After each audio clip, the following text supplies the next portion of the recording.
2019-24 మధ్యలో మొత్తం రాష్ట్రానంతటిని ఎలాగైతే సర్వనాశనం చేశారో మా అచ్యుతాపురం మండలంలో కూడా కనీసం పంచాయతీరాజ్ డిపార్ట్మెంట్ నుంచి జడ్పీ గెస్ట్ హౌస్ కూడా పూర్తిగా దీన్ని నిర్వీర్యం చేస్తే మళ్ళా మేము వచ్చి కట్టుకోవడం జరిగింది. ఈరోజు సంతోషం. ఈ 2 సంవత్సరాల్లో కూడా వ్యవస్థలనే కాదు, ఆస్తులనే కాదు, ప్రజల మాన ప్రాణాలని, ప్రజల ఆస్తులు కూడా కాపాడుకోవడం అనేది ఎంతో కష్టంగా ముందుకెళ్ళాం. ఈ 2 సంవత్సరాలు కూడా అన్ని కూడా దారిలో పెట్టుకుంటూ వెళ్తా ఉన్నాం. రోడ్లే కాదు, మరి బిల్డింగ్లే కాదు, ఆఫీసులే కాదు, దేనికి కూడా ₹1 ఖర్చు పెట్టకుండానే దారుణమైన పరిస్థితి తీసుకొచ్చారు వైఎస్ఆర్సీపీ పార్టీ ప్రభుత్వం. మరి ఈరోజు మేము అన్ని ఒకటొకటిగా అన్ని కూడా మళ్ళా సమకూర్చుకుంటూ, రిపేర్ చేసుకుంటూ, కొత్త వేసుకుంటూ, మీకు తెలుసు కనీసం ఒక తట్టమట్టి కూడా వేయలేని దౌర్భాగ్యమైన పరిస్థితి. మరి కొంతమంది ఎమ్మెల్యేలు అయితే బాహాటంగానే చెప్పిన పరిస్థితి. ఆ రోజు వైఎస్ఆర్సీపీ ఎమ్మెల్యేలు, ప్రత్యేకంగా చోడవరం ఎమ్మెల్యే కూడా ఒక రోజు దొరికేశాడు వీడియోకి. ఒక రోడ్డు కూడా వేయలేదని ఆ రోజు మాట్లాడాడు. ఈ రోజు వచ్చి ట్రాన్స్ఫర్ మీద ఎలమంచులు అభివృద్ధి లేదంటాడు. అసలు అభివృద్ధి కాదు కదా, తట్ట మట్టి వేయడం ఎలాగో కూడా తెలియని ఒక వ్యక్తి ఈ రోజు ఇక్కడికి వచ్చి ఏదో మాట్లాడుతున్నాడు. మేము అలాంటివి మరి డ్రామా ఆర్టిస్టుల గురించి మేము పట్టించుకోం, కానీ దారుణంగా మాట్లాడుతున్నారు. ఈరోజు రాష్ట్రం అంతానా పేరు నాని అని, లేకపోతే అంబటి రాంబాబు అని, ఇలాంటి వాళ్ళందరూ కూడా అసలు పవన్ కళ్యాణ్ గారు అనే వ్యక్తి కానీ లేకపోయి ఉంటే రాజకీయాల్లో వీళ్ళందరికీ సీనే ఇచ్చేవాళ్ళు కాదు. ఎందుకంటే కేవలం ఈరోజు కాపు నాయకులు ఒక్కళ్ళనే ముందు పెట్టుకొని కట్టడి చేయాలని వాళ్ళతోనే మాట్లాడేస్తున్నారు. ఒక పార్టీ అన్నాక చాలా అన్ని కులాలు నాయకులు ఉంటారు, అన్ని కులాల నుంచి కూడా ప్రతినిధులు ఉంటారు. కానీ కేవలం అంబటి రాంబాబు, పేరు నాని, లేకపోతే బొత్స సత్యనారాయణ, లేకపోతే అమరో, ఇలాంటి వాళ్ళే మాట్లాడతారు తప్పితే ఉన్నవాళ్ళు ఎందుకు మాట్లాడట్లేదు? లేకపోతే మీకు సీనే ఇచ్చేవాడు కాదు మీ జగన్మోహన్ రెడ్డి. ఈరోజు వాళ్ళు కూడా ఎలాగుందంటే కాపుల గురించే మాట్లాడతారు. ఆ సాయి ఎవరు? సాయి క్రిమినలా, సిఐ క్రిమినలా? సాయి క్రిమినల్, సిఐ క్రిమినల్లే. అంటే కాపు కులంలో అందరూ క్రిమినల్ అనే పోర్ట్రేట్ అయినట్టు మాట్లాడుతుంటారు. వాళ్ళకి బుద్ధి బుర్ర లేదు. నిజంగా ఆ కులంలో పుట్టే కులానికి ఏడు చేస్తారో తెలీదు. ఇంకొకటి అంటాడు ఆంబోతుగాడు, మా కులంలోని మా కులం అంతా కూడా ఎంతసేపు మేము మాంసం తినడానికి, మందు తాగడానికి, వీటికే పనిచేస్తాం, దేనికి పనిచేయమని. అరే నీకు అలవాట్లు ఉన్నాయి. ఈ కులంలో చాలా మంది మరి మహానుభావులు ఉన్నారు, అది నీకు తెలీదా? ఈ దేశానికి సేవ చేసిన మహానుభావులు ఉన్నారు, బోల్డ్ మంది ఉన్నారు. శివశంకర్ గారు కానీ, పల్లనరాజు గారు వాళ్ళ నాన్నగారు కానీ, రాజకీయంగా సంజీవరావు గారు, మీకు తెలుసు సంజీవరావు గారి గురించి.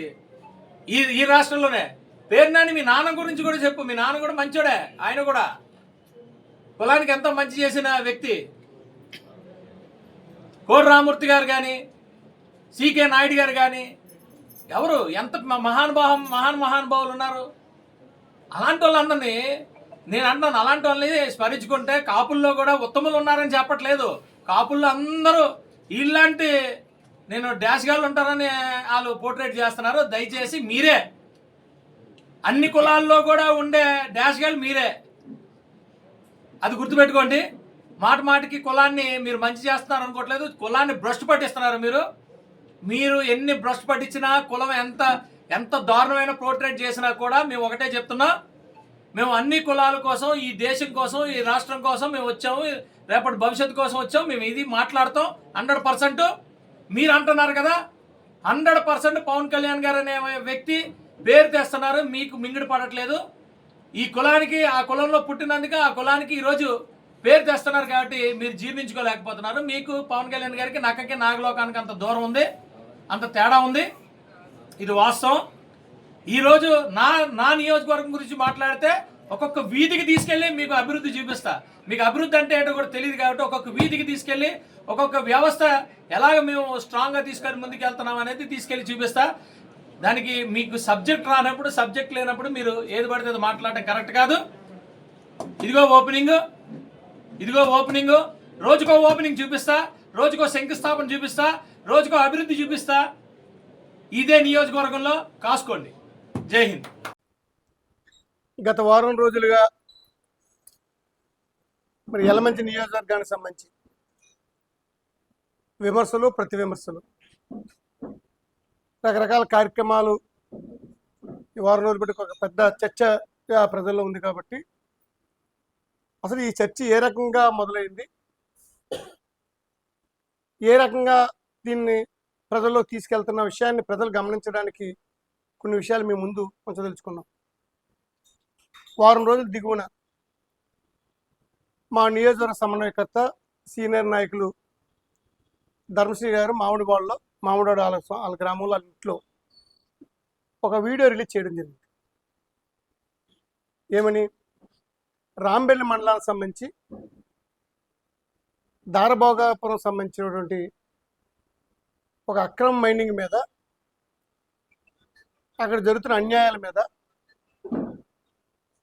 ఒక ప్రధాన ప్రతిపక్ష నాయకుడిగా ఈ నియోజకవర్గంలో జరుగుతున్న అన్యాయాల మీద, సమస్యల మీద ప్రశ్నించవలసిన బాధ్యత ఆయనకు ఉంది కాబట్టి ఆయన ఒక వీడియో సందేశాన్ని ప్రజల ముందు ఉంచారు. ప్రజల ముందు ఉంచితే దానికి స్థానిక శాసనసభ్యులు రెస్పాండ్ అయ్యారు. సంతోషం, రెస్పాండ్ అవ్వచ్చు. ఏమని రెస్పాండ్ అవ్వాలి? ఈ కొండ నాది కాదనో, లేదా ఈ గ్రామం నాకు సంబంధం లేదనో, ఒకవేళ సంబంధం ఉంటే నాదని చెప్పడమో, ప్రభుత్వ అనుమతులు ఉంటే అనుమతులు ఉన్నాయని చెప్పడమో ఏదైనా పర్వాలేదు. మీకు సంబంధం లేకపోతే నాకు సంబంధం లేదు, సంబంధం లేని సబ్జెక్ట్ని నా మీద మోపుతూనే చెప్పడం తప్పు కాదు. లేదు మీకు సంబంధం ఉందనుకో, మీదే తవ్వుతున్నారు అనుకోండి, ఏమేమి తవ్వుతున్నాం, యాస్ మేమే తవ్వుకుంటున్నాం, ఇంకా మాకు జీవో ఉంది, గవర్నమెంట్ ప్రభుత్వం అనుమతులు ఇచ్చింది, ఈ అనుమతుల పేరుగా తవ్వుకున్నా చెప్పినా తప్పలేదు. అవి పక్కన పెట్టి, ఆయన మాట్లాడిన సమస్యను పక్కన పెట్టి, సమస్యను చెప్పవలసిన బాధ్యతను పక్కన పెట్టి వ్యక్తిగత విమర్శలు,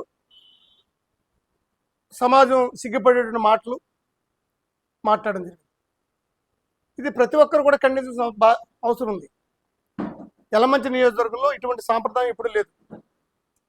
వ్యక్తిగత విమర్శలు చేసేస్తేనో, నోటుకొచ్చిన మాటలు మాట్లాడేస్తేనో ప్రజలు హర్షిస్తారనుకోవడం అవివేకం. దీనికి ధర్మశ్రీ గారు మన్నాడు ఇంకో కౌంటర్ ఇవ్వడం జరిగింది. ఇదే ఆఫీస్లో ప్రెస్ మీట్ పెట్టి చెప్పడం. అసలు ఆయన ధర్మశ్రీ గారు మాట్లాడిందంటే తప్పే ఉంది. నిజం చెప్పండి, ఎవరికి తెలియని విషయాలు ఏం ధర్మశ్రీ గారు కొత్తగా మాట్లాడలేదు కదా. ఇంకా పచ్చిగా చెప్పాలంటే,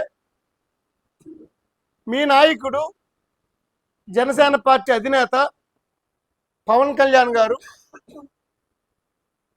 క్యాబినెట్ మీటింగ్లో మీ మీద, మీ సొంత పార్టీ తన శాసనసభ్యుల మీదే ముఖ్యమంత్రి గారికి ఫిర్యాదు ఇచ్చినట్లుగా, మేము కన్ఫర్మ్ చేయట్లేదు, ఫిర్యాదు ఇచ్చినట్లుగా మీకు సంబంధించినటువంటి ఈనాడు, ఆంధ్రజ్యోతి పత్రికల్లో వచ్చినటువంటి కాదు. చూడండి, డిప్యూటీ సీఎం గారు మీ మీద క్యాబినెట్ మీటింగ్లో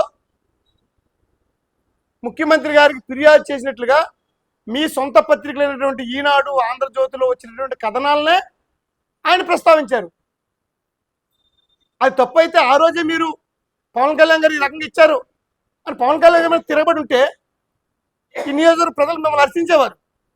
గట్సన్ నాయకుడే పవన్ కళ్యాణ్ తెలియకుండా మాట మాట్లాడితే పవన్ కళ్యాణ్కి తిరిగి స్టేట్మెంట్ ఇచ్చండి, ప్రజలను మిమ్మల్ని హర్షించేవారు. అది వదిలేసి అదే మాటని ధర్మశ్రీ గారు మాట్లాడితే మీరేం మాట్లాడుతున్నారండి?